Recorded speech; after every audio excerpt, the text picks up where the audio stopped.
Playing PUBG with your mates is a great laugh, but without a doubt it can get a bit tense when things go wrong, when people get grumpy and the recriminations start flying. So I've put together a list of rules that could keep your squad playing together for longer, and most importantly, keep your squad having fun. To reinforce that point, the first rule is that we're here to have fun. We're all competitive and want to do well, but not at the expense of enjoying the game. So no bad-mouthing squad mates when things go wrong, no moaning about mistakes that have been made, no complaining about poor performance, and everyone should be positive in supporting each other. Trust me, when someone makes a mistake, they know what they've done and they'll feel bad about it, and they don't need their squad mates repeating it back to them in a negative manner. So, rule 1. We're here to have fun, so don't be negative about things. Always try and be positive.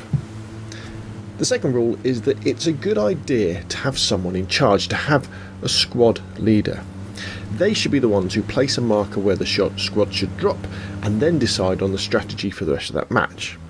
And what's really important is the rest of the squad should play along with this and shouldn't wander off and do their own thing, or question the squad leader's decisions, or suggest other strategies or tactics, even if they think they know better. The squad leader should be free to think about what's happening in the match and what their squad's next move should be, and the squad should follow that lead. The role of the squad leader should change from match to match, giving everyone a go, and I think that's really good because it gives less experienced players, less experienced members of the squad, a chance to try out their ideas on how to win a chicken dinner or just have a fun match of PUBG. So, rule 2. Have a squad leader, and everyone should follow them and don't question them, but change the squad leader every match. Now, squads that stick together survive and fight for longer, so the squad should try and drop onto the same marker and then stay together to support each other. No wandering off and getting into trouble or leaving squad mates at the mercy of being outnumbered. The exception to this is looting. Never loot in the same house as a teammate, and whoever kills an enemy has first dips on the goodies in his loot box. So, rule 3. The squad should stick together, but don't loot in each other's houses, and the person who kills someone gets first dibs on the loot. One of the problems with squad play is that it's pretty boring if you get killed early on and your teammates carry on without you. So if 2 or more squads get killed in the first 5 minutes, the rest of the squad should quit out and the whole squad starts again. So, rule 4. If 2 or more of the squad get killed in the first 5 minutes, the rest quit out and the whole team starts again. In the heat of battle, or even if a lone enemy is spotted in the distance, it can get very frustrating if clear call-outs aren't used. So, directions should be given in degrees or the cardinal directions, north, south, east, west.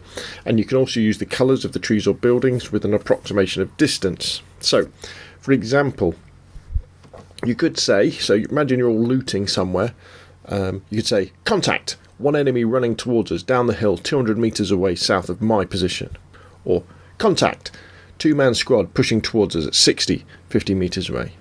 Or something like, spotted an enemy in red house to our north, peeking window, top floor, right corner. Or something like, I spotted an available car west, 150 metres along the road. It's also important to call out good loot in houses that you're not going to be using, so your lightly equipped teammates can gear up as well. But don't mention everything you find. As you run around and say, oh yeah, I've got an AK, oh yeah, I've got an M16, oh yeah, I've got... Because you won't hear that other enemy squad creeping up behind you. So, rule 5. Everyone should issue clear callouts with degrees, the cardinal directions, distance and the relevant information, and call out good loot they're not taking in houses. Now, as I've said before, overall strategy for the match is the responsibility of the squad leader, but they do need to issue clear and simple orders, using their marker and or clear direction to tell the squad what to do. For example, the squad leader could be the passenger in the vehicle, then tell the squad to get to the yellow marker. When they get to the position, the squad leader could then tell the squad to hold, to loot, or to push to another objective on foot or in vehicles. On the squad sides, though, they must play to the strengths and avoid the weaknesses of squad play. And what this means is, when you're pushing in on foot as a squad, move from cover to cover and spread out a bit, but not too far. And you want to avoid exposing yourself to the long lines of sight. Remember, there's 4 of you running around, not just 1. When you're holding a position, the squad needs to go prone or get behind cover or peek from windows, and everybody needs to arrange themselves so that you can look at the different angles of approach. Because remember, in PUBG it's much easier to see someone who's moving around, so try and avoid unnecessarily running backwards and forwards when you don't need to. Pick a direction to watch and lie there. So rule 6, the squad leader is to issue clear, simple orders using his markers and directions and language such as push, loot or hold. Squad members should move accordingly, use cover, not bunch up but not get too far apart, and when holding they should cover the different angles of approach and avoid unnecessary movement. Now, the last few circles can be a very tense affair, but good squad work can help, but now's the time to cut the general chit chat and concentrate on the game.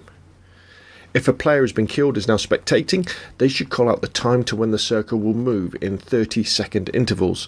But apart from that, voice comms need to be kept to a minimum so you can hear what your enemies are doing. Just say where you're pushing to, or where you're holding to, where you've heard enemies from, and clear call outs for those directions of those enemies. So, rule 7. In the final circles, keep voice comms to a minimum with the spectating player calling out circle times.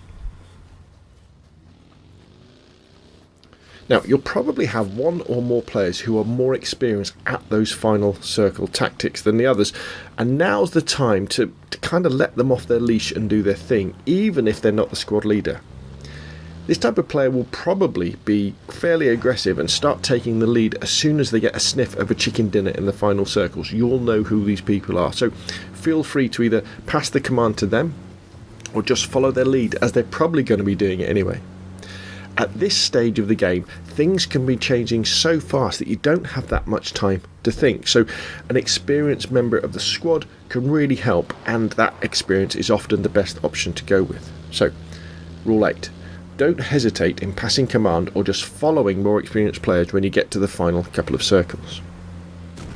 Now, I know I mentioned not talking negatively about mistakes earlier, but it can be helpful to say what you might do differently next time, but concentrate on what you could do, never what others should do differently.